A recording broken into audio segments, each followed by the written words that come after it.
दोस्तों नमस्कार, मैं शोभित मिश्रा स्वागत करता हूं आप सभी का अपने YouTube चैनल यूनिक सॉल्यूशन में। आज हम लोग अर्थशास्त्र में ह्यूमन डेवलपमेंट इंडेक्स HDI को देखने जा रहे हैं और वीडियो प्रारंभ करते हैं। लेकिन वीडियो प्रारंभ करने से पहले अगर आपको वीडियो पसंद आता है तो आप वीडियो को लाइक करें, ना पसंद आया है आप डिसलाइक भी करें, वीडियो को शेयर करें और चैनल से जुड़े रहने के लिए चैनल को सब्सक्राइब करें। देखिए, ह्यूमन डेवलपमेंट इंडेक्स को पहले समझने के लिए मैं चाहता हूं कि दो शब्दों पर चर्चा हो जाए। एक तो ग्रोथ, जिसको हिंदी में बोला जाता है वृद्धि, और एक शब्द है डेवलपमेंट। एक शब्द है डेवलपमेंट, जिसको बोला जाता है विकास। तो आप इन दोनों शब्दों से क्या समझते हैं? आप जरा सोचें कि ग्रोथ और डेवलपमेंट, इन दोनों शब्दों से आप क्या समझते हैं? क्या दोनों शब्द एक ही हैं? क्या दोनों शब्द अलग अलग हैं? तो देखिए, अर्थशास्त्र की जो है एक समझ आ रही है, या अर्थशास्त्र का एक उद्देश्य यह भी रहा है कि जैसा व्यक्ति का जो है आज जैसा है, और दार्शनिकों का भी ऐसा मानना है कि जैसा आज है कल उससे बेहतर हो। ठीक है, तो वृद्धि जो है एक मात्रात्मक पहलू है। वृद्धि जो है एक मात्रात्मक पहलू है, ठीक है, और डेवलपमेंट जो है एक गुणात्मक पहलू है। वृद्धि जो है एक मात्रात्मक पहलू है और जो डेवलपमेंट है यह एक गुणात्मक पहलू है। तो मात्रात्मक और गुणात्मक समझते हैं।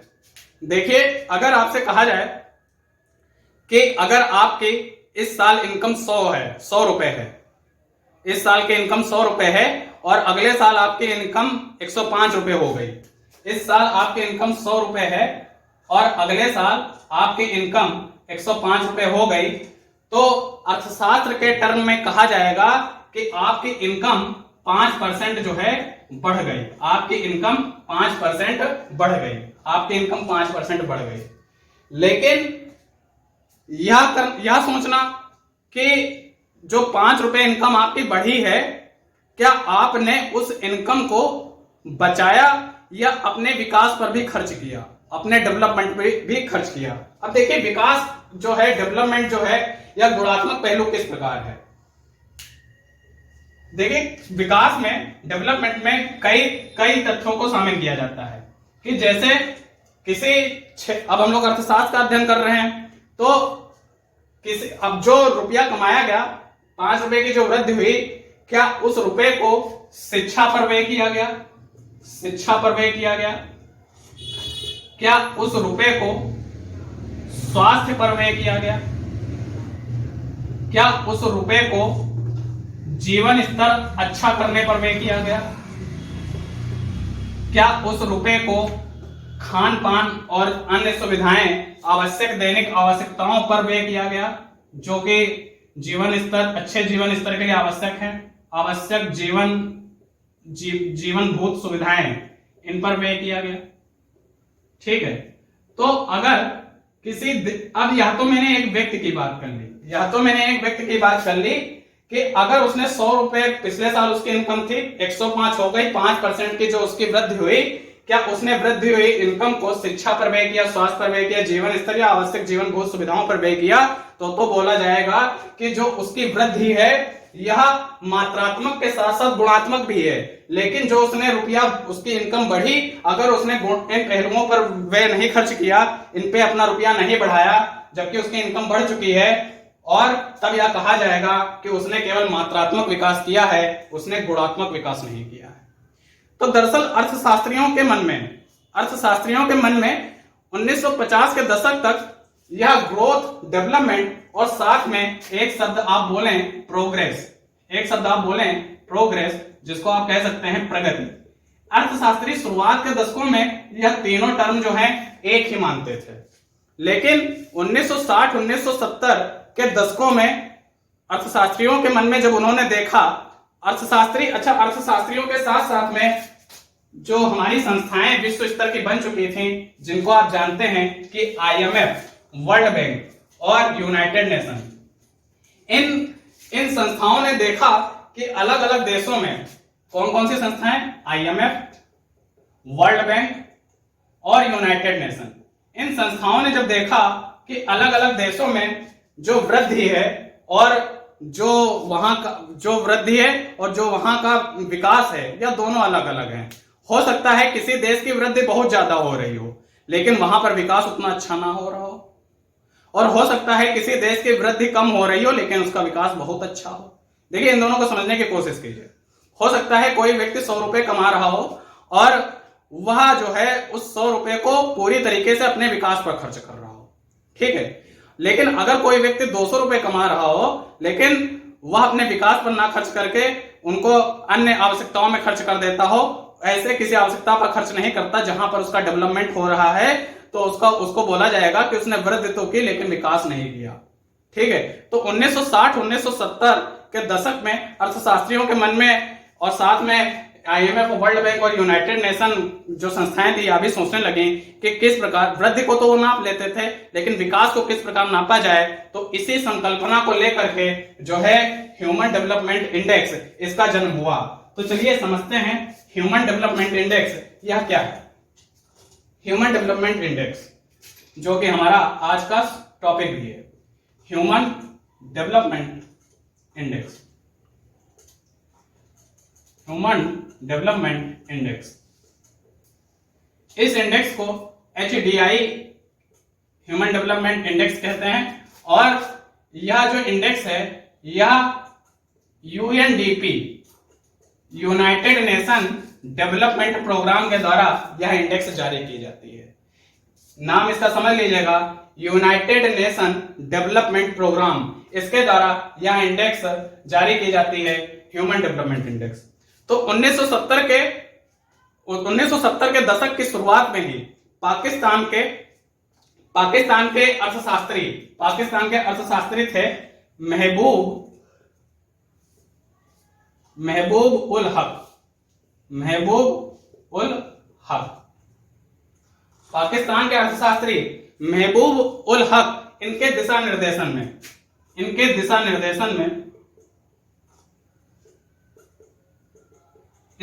निर्देशन में ह्यूमन डेवलपमेंट इंडेक्स बनाया गया और इसमें वृद्धि के साथ साथ लोगों का जो ह्यूमन डेवलपमेंट हो रहा है, इसके नाम से देखिए मानव विकास सूचकांक।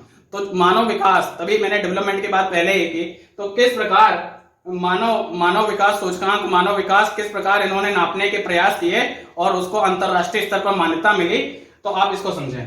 देखिए, ह्यूमन डेवलपमेंट इंडेक्स तैयार करने में जो UNDP जिन महबूब उल हक के द्वारा जो दिशा निर्देशन दिया गया, उसमें 3 संकेतकों का इस्तेमाल किया जाता है। जो 3 संकेतक हैं वह 3 संकेतक कौन कौन है, आप इनको जरूर याद रखिएगा।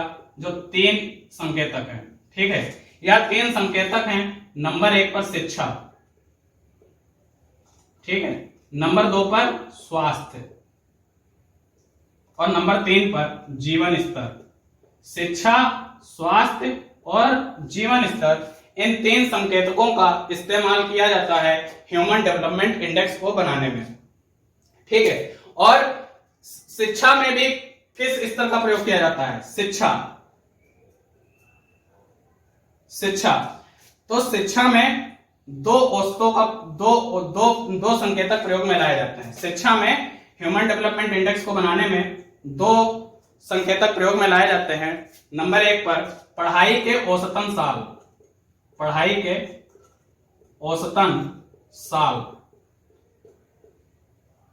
या पढ़ाई के औसतन वर्ष बोल रहे हैं, ठीक है। तो पढ़ाई के औसतन वर्ष यह प्रयोग में लाया जाता है और पढ़ाई के औसतन वर्ष और इसके साथ में पढ़ाई की अधिकतम सीमा, इसको बोल सकते हैं, ठीक है, पढ़ाई की अधिकतम सीमा, ठीक है, इसको बोल सकते हैं पढ़ाई की अधिकतम सीमा, पढ़ाई के औसतन वर्ष और पढ़ाई की अधिकतम सीमा, ठीक है। तो इसको शिक्षा के स्तर पर जो संकेतक प्रयोग किए जाते हैं। अगला नंबर जो है स्वास्थ्य का है। स्वास्थ्य में किसका प्रयोग किया जाता है, स्वास्थ्य में जिस संकेतक का प्रयोग किया जाता है वह है जन्म के समय जीवन प्रत्याशा, वह प्रयोग किया जाता है जन्म के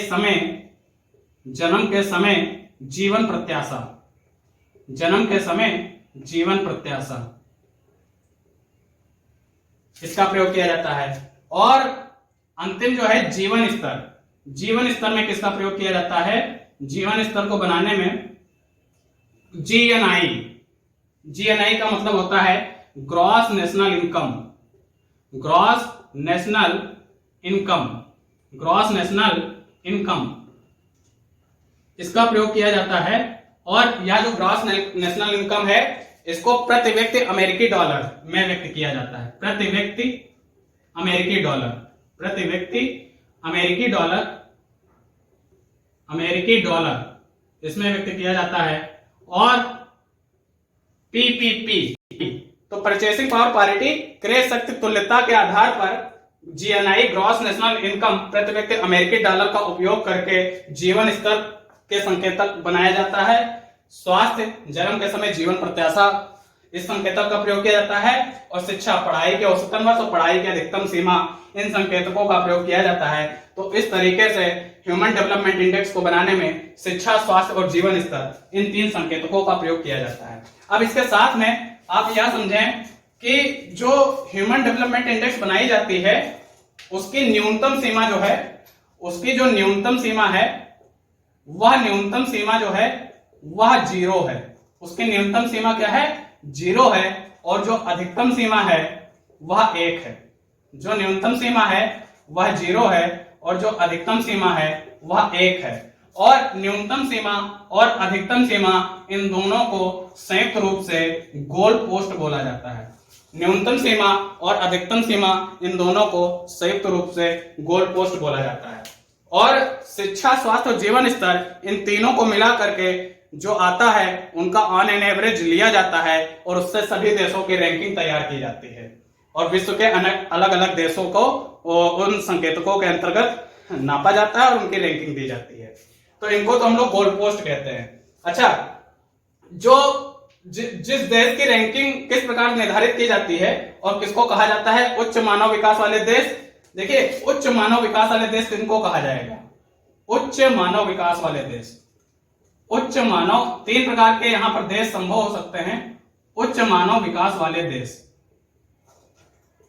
उसके बाद कहा जाए मध्यम मानव विकास वाले देश, मध्यम मानव विकास वाले देश, मध्यम मानव विकास वाले देश।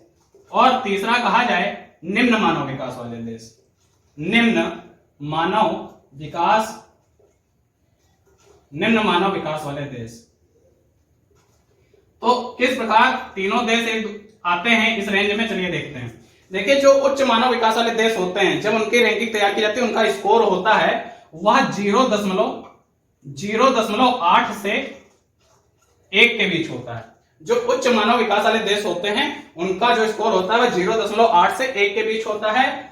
जो मध्यम मानव विकास वाले देश होते हैं, मध्यम मानव विकास वाले देश, उनका जो स्कोर होता है वह 0.5 से 0.799 इसके बीच में होता है। और जो निम्न मानव विकास वाले देश होते हैं उनका स्कोर जो होता है 0 से 0.499 इसके बीच में होता है। तो अब समझते हैं कि भारत की रैंकिंग क्या है। देखिए, जो 2020 में ह्यूमन डेवलपमेंट इंडेक्स यूएनडीपी के द्वारा प्रकाशित हुई है उसमें भारत की रैंकिंग जो है, इंडिया की जो रैंकिंग है, इंडिया की जो रैंकिंग है ह्यूमन डेवलपमेंट इंडेक्स में वह 131 है। वह कितनी है? 131 है, 131 है। और यह रैंकिंग 189 देशों में है।